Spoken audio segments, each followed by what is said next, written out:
Okay.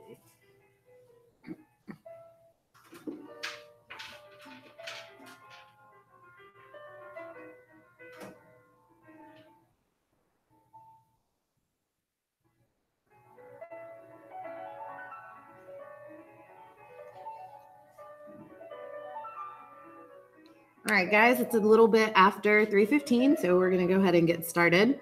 My name is Lashaka Wesley Hosier. I work here at South. I teach social studies, on-level world geography, and AP human geography. My Twitter handle is up on the screen. My moderator for today is the wonderful Timothy Gusakuma. His Twitter handle is also on the screen. So definitely reach out to us if you have any questions. At us in a tweet, tag us if you will, and we'll be more than happy to answer those questions. Or if you're just doing something really cool, let us know. Within my classroom, I do have a little bit of technology. Obviously, as an I3, I have my Chromebook and my district iPad. I've got my desktop, and then I have a projector. South has not been upgraded to TVs yet, so my projector goes straight to my whiteboard so I can write and draw different places of the world in geography. So today we're actually going to be talking about Goose Chase. And if you haven't had a chance to interact with Goose Chase, I know as I3s we get to, because Brian Dean does an excellent job of making sure that we get to do some cool things. But if you haven't had a chance to, you should definitely check it out. It's super easy to use, super fun, and I think it'll really get your kids engaged in what's going on. So we're going to go over to the Goose Chase webpage. So Goose Chase is a scavenger hunt app. So the website allows you to run it and kind of grade your missions or do whatever you're going to do while the students are doing what they're doing. So most people think like, oh my God, scavenger hunts are going to take forever. There's so much work that has to go into this. And really Goose Chase takes away all of that. It makes it super user-friendly. It's very intuitive. And the students, like I said, are super engaged and it's easy for them to figure out as well. So as a teacher in a classroom, this would be an excellent tool to get your students up and moving, to kind of switch up the norm. I know for AP Human, I'll be using it to do some review activities. And then in World Geography, we've done continent scavenger hunts using different atli or maps that the kids have access to. And then there's some fun brain break activities that you can throw in as well. Okay, so there are two ISTE standards that this kind of hits or aligns with. The first one is definitely standard 1, which is empowered learner. So this is going to give the kids all of the power. They're in control. They can choose what order they do your missions in, and we'll talk about what those are, what their evidence is, and they're the ones who are proving their learning to you. And then standard 6 is creative communicator. Again, the students have to present evidence that you then get to grade, quote unquote, or award points for. So it allows them to kind of pick and choose how they're going to show you their learning. So let's, when you pull up Goose Chase, there's the general Goose Chase site, which is here. And then there's a Goose Chase EDU site as well. You as a teacher want to do the Goose Chase EDU site because that's going to have the game library and it's a little more teacher friendly than the regular one. Okay, but if you go to this one, you can still log in and it'll take you to the same kind of home screen. But as a teacher, you definitely want to go to the one that talks about educational scavenger hunts. So let's get rid of that other one. So when you get to it, it's going to look like this. There's a video on how it works. So it's got little steps. So even if, I move too quickly or you just can't figure it out, this is the way to get where you're going. No. Okay, sorry. I apparently clicked on one of my shortcut links.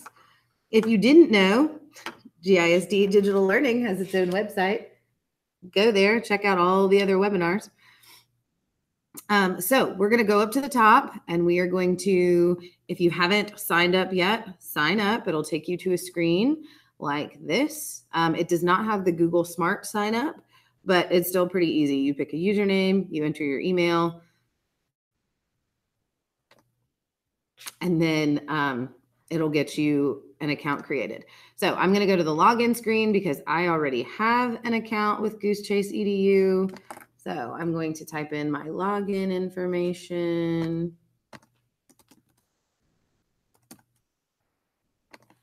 And log in. So once you've logged in, it will take you to kind of your home screen.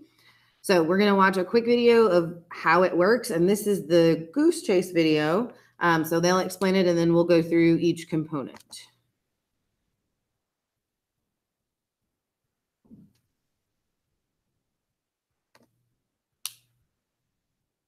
An exciting way to bring people together, but a nightmare to organize. You don't want to run like a chicken with his head cut off. So what do? Goose Chase will let you keep your head. Goose Chase is a cool app that lets you effortlessly put together a memorable scavenger hunt. All you have to do is 1. Sign in, 2. Create missions or choose missions from an extensive list, and 3. Announce the event to your participants. Now you can sit back and enjoy. Participants download the Goose Chase app and join the game you created. They complete missions and gain points by submitting a picture of themselves or their team members doing each challenge. Submitted photos are judged by other participants, so photos can lose points if they're not good enough. When the time is up, the team with the most points wins. Participants run around, meet new people, complete challenges, collect points, and have a blast. So keep your head where it belongs and start your first scavenger hunt today with Goose Chase. Scavenger hunt for the masses. Okay, so that's a quick video just to kind of show you the steps of what happens. So now we're going to dive into the website. And again, you can rewatch that video as many times as you need to. So I'm going to start by clicking New Game. It will allow you to pick a cover image if that's something you want to do. It doesn't really matter. It's not mandatory, but if you have a company logo or maybe you're doing one just for South or your school, you can put your information there. So let's do a game name webinar test. Game description to use during webinar. Okay. Game location is optional, game password. So this function allows you to determine who can join your game. So if you want to restrict it to a select group of people, maybe you want to do it with your A3 class or your B1 class, or you want to have different games going for each one, since unless you have a membership, you can only have up to 3 teams at a time. You should do a password. So I'm going to set a password and mine will be Disney, just because that's my favorite thing. So we're going to save and continue. So now I've created all of the kind of about my game, and the game info you can go in and change if you need to, or if you decide you want to upload a mission or an image, you can. So if you click on missions, this is where you get to decide what you want your students to do. Or if you are doing this like as a staff development, what you want the participants to do. So let's say you can't figure out any ideas. Like you want to start off with something fun and you have no clue what to do. You can go to the mission bank and you can build your own bank, but Goose Chase also has a bank. So you can scroll through their missions and pick one that would be pretty easy for your kids to do, right? So hang them high, take a photo or video with all team members high-fiving strangers simultaneously. In a school, it might not be as easy to get strangers, but if you qualify strangers as someone outside of your classroom, you can do that. All of these are editable. So if you pick one and you're like, well, you know, this is okay, but I really want them to do this, or I don't want them to go to the parking lot or wherever, you can go in and kind of tweak these to your needs. Okay, so let's just say Stairway to Heaven. So I'm going to click on Add. And now it says my mission has been added. So if I say, oh, okay, that kind of got me going. I know what I want to do now. I can go to my mission list and I can click on edit. And then if obviously schools don't have spiral staircases, so I can just say here, find a staircase and have everyone on your team climb to the top. So then if I wanted to, I could attach a video or some kind of link if there was something I wanted them to kind of be directed to, or I could attach a picture. So there are some questions that have just pictures and the kids kind of have to answer based on that. And then you can determine whether it's shown in your feed and then what submissions you're willing to accept. So obviously for the stairway one, we want to be able to see the kids progressing to the top. So I'm going to accept videos on this, but you can do just photos if you wanted them to kind of do like a stop motion thing. It's up to you. Okay, so I'm going to click Save Changes, and I'll just leave it at 400 points. So I can add a mission. Now, this is where you get to create your own mission. So if I was going to do something for World Geography and I want them to find a climate map of Africa, since that's the unit we're on now. So finding a map is going to be pretty easy. So I'm going to change these point values and I'm going to lower this to 100. And then in the description, I can say, find an atlas and locate the climate map of Africa, and then snap a picture to upload. If I could learn how to spell. Okay, so advanced settings on this one. I definitely don't need a video of them flipping to the pages. So I just want a photo. So I'm going to click to photos only. And I want other participants to be able to see what is happening, but maybe not the page numbers. So, because then, you know, that's faster, right? So then I can keep it hidden in the feed so nobody else can see it but you. Okay, so now I've got my 2 missions, and you can add as many missions as you want. You can sort them alphabetically. If you want to kind of rearrange them, you can, or you can sort them by point value. And then if I had other missions that I wanted to reuse, so if you're doing this for more than one class, or you think, wow, I really did this fun kind of brain break jumping jack one and I don't want to retype it, you can go there and you can drag and drop into your new game. Okay, so we've got missions down. So let's go to participants, because there's a really cool part that I think is awesome that I will definitely be using. I want them to do this in teams, and you're also going to want them to do this in teams unless you have a license for it, because you can only have 3 teams. So you can do teams, or if you get a license, you can do individual players. So it'll tell you you can do pre-created player profiles, or you can allow people to create their own. But I'm going to go back to teams. Now, what's really cool is that if I have certain kids that I know I don't want to work together, or kids that I kind of want to push together because they're going to give me some really great stuff, I can hit a create new team. So if I do this and I want to name them the dragons, okay, because everything in my room is sorted by animals. So instead of team 1 through 6, it's like the dragons, the bears, you know, different mythological creatures, or even regular animals, whatever. And then you're going to give just those players on the dragon team an access code.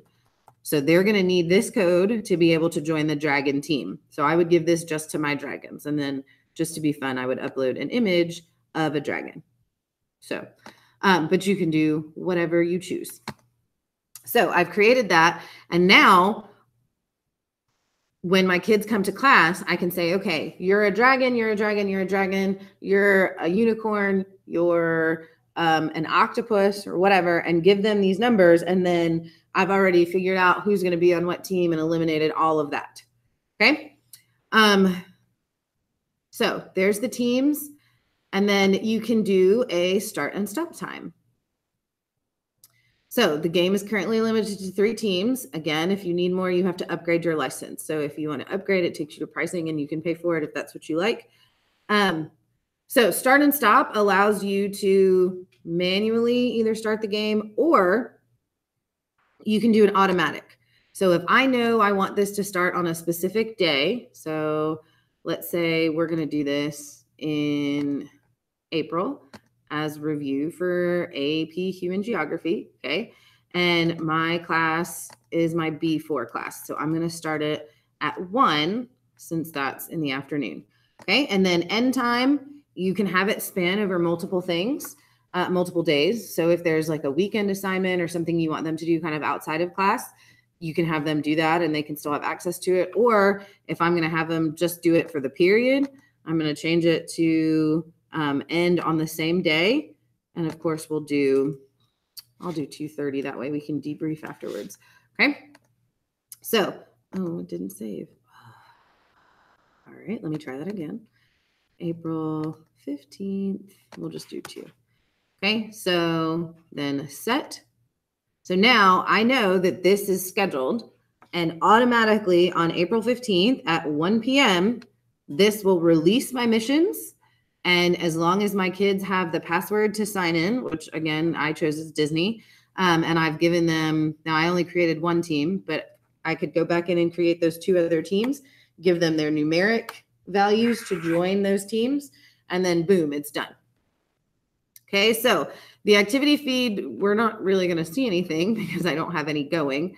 But if I had one that was live, as the students or participants submit their evidence, it pops up on the activity feed. So you can see all of the things that your kids are doing. So you could be in your room on your computer watching their submissions. And you know, if a team hasn't submitted anything for a while, okay, they're not working. So that might be the time that you go find them or, you know, reach out to them through Remind or whatever and say, hey, you know, you guys aren't really doing anything. What's going on? And then you can add a hashtag. So if this is something that you were going to tweet about, you could include your Twitter handle as a hashtag or, you know, B4 or whatever so that you can see what's going on. Excuse me. So the leaderboard allows you to see who is in first place based on points. And then if I want to send a message to a specific team or to everyone, okay, I'm going to send a message to everyone. And if this was live, everybody could see it. And I would say, like, if I was getting responses, great job, keep up the good work. You know, maybe if there's one all of the teams haven't done yet, don't forget about the map mission. So then I can send this message and it'll go out to all of the participants within the game at the same time. And then if I decide, okay, well, this team isn't really doing anything, or, oh my gosh, this picture they submitted was just amazing, I'm going to give them extra points.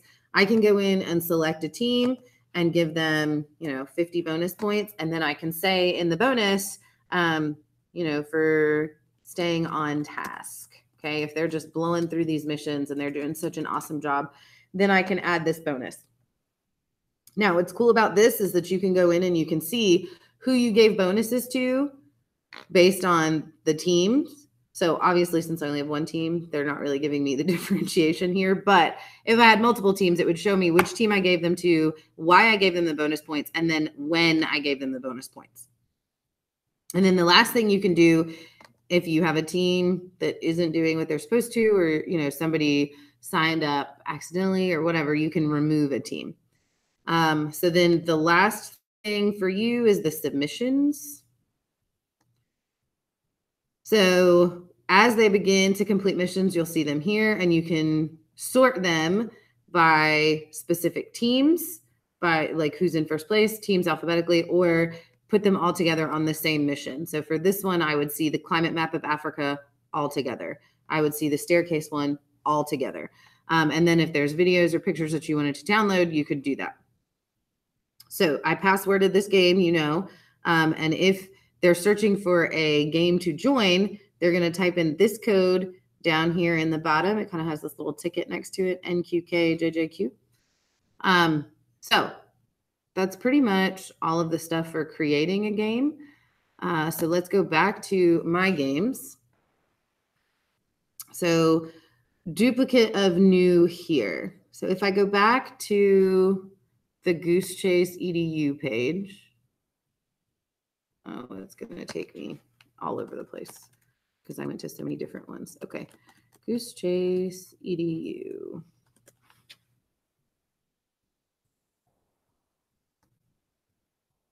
Yes. All right. If I go back here and I know that there's a specific thing that I want to do. Maybe I have something upcoming for professional development and my principal's like, hey, this is really cool. Can you teach everyone else what to do? Or I just want my kids to get introduced to it. If you go to the Goose Chase EDU page, they have a game library. So you can filter the games based on age range, staff, team building, and PD, or if you're going on field trips. So since I'm at the high school level, if I just click on high school, 9 through 12, it will take me to games that they've already created. And then I can copy that game and put it directly into my game library. And again, it lets you edit the missions. So Halloween fun, I mean, it's not that time of year, but that would be a good one to get the kids kind of introduced to the concept of what this is. Physical activity fun is different health and physical activity concepts. Again, just something fun for them to see like how this works before we move into content. Because if there's something I'm asking them to do that requires a lot of student thought or creativity, they need to get past how to use the app and how to submit things without any difficulty. So let's say I want to do just a syllabus hunt. Okay, so I'm going to view the game and it lets you pick and choose which ones you want to copy. So here we go. If I've got a syllabus, what do you need to do if you're late to class? To find the answer, go to the location where you check in. So this would be within your classroom. And I would put the attendance one at the front office. But again, these are things that you probably want to alert them to if your kids are going to be running around. And one of the other things that I do for my students that are going to be wandering the halls, each student is given a business card sized pass that has my extension on it, as well as my email address. And it says, this child has permission to be in the halls for academic purposes only. If the child is disrupting class or not participating in academic events, please email me or call me immediately with their location so I can come get them. So if you do have kids that are going to be kind of roaming the halls, especially with our new protocols, you may want to give all of your kids that pass. So I just got some business cards, laminated them. The kids keep them in their pocket. And then at the end of the class period, they give them back to me and they're all numbered. So I make sure I got them all. So again, it lets you do all of these things. So you can see on the missions, if there's a little camera, that means they can take a picture. If there's a little, it looks like a piece of paper with an A, that means that they can type in their own answer. So they don't necessarily have to take a picture of anything. They can just type it in. And you can see this one accepts all answers, or this one, if they're making up, if they're talking about grading and grouping, what percentage is made up of tests and projects? 50. So they added 50%, actual 50, the number 1/2, and then the word 1/2. And those are all acceptable answers. So if this is something you wanted to copy, you would just click add to my account. And then it'll say, great, we're importing it. We're going to put it in there for you. And then it goes to your account. And then it gives you the option, yes, thank you, to go back in and edit each of these. Maybe if you want to change point values, or if you don't want to do pictures, if you want videos or whatever you want, or you can, again, add.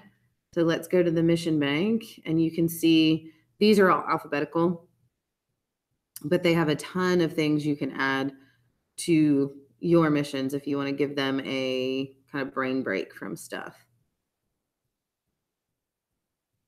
So let's quickly look at kind of what it looks like from the kids' end. So in self-service, they can download the Goose Chase app, and it looks like little duck feet. So let's see. You're presenting, yes, I know. Settings. Here we go. Boom.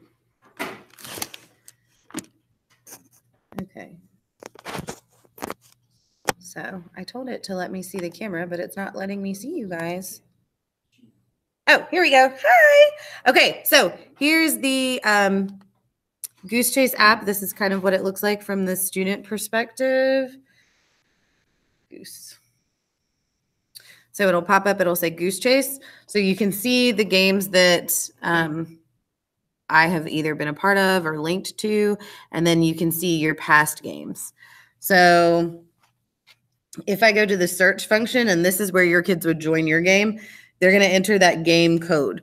So the one that you saw down in the letter or the corner earlier that was a bunch of letters, they would put that in, they would hit submit, and then it would go, or I can search by name.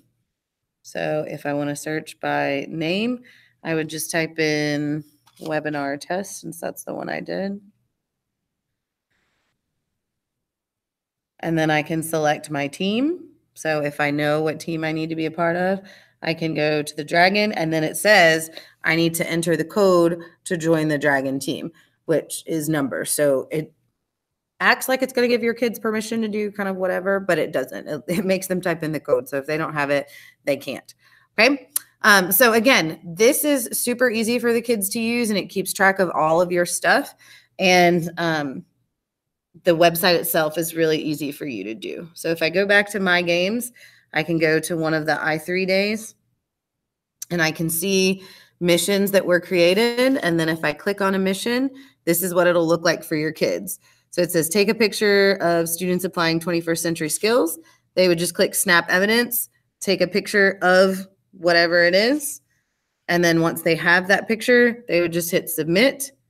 Now, this game is over, so it doesn't let the kids submit things late, which is also really nice because then they can't get points whenever. So once the cutoff time is done, it's done. And then if I go back to the feed, I can see kind of what else was happening in the game, who was taking pictures, who was doing different things. So this is what you will see as the creator on your end. So that's pretty much it. I mean, most of the stuff is really easy. It allows you to tailor it to any content. They do have pre-made PD and kind of staff development ones on there. So I'm going to turn this off. If your principal does say, hey, I really want you guys to get this done, you don't have to worry about like, oh my gosh, what am I going to do? You can just go and create that one, and it's tailored for adults, and you're good to go. So if you have any questions, now's the time to ask. I think I covered everything. If not, we'll just leave our information up for a few minutes. Thank you so much for hanging out with us today. And again, if you're doing this, tweet me, tweet Goose Akuma, tweet Brian Dean, because he is great at this. And let us know so we can see some cool things that are going on in your classroom.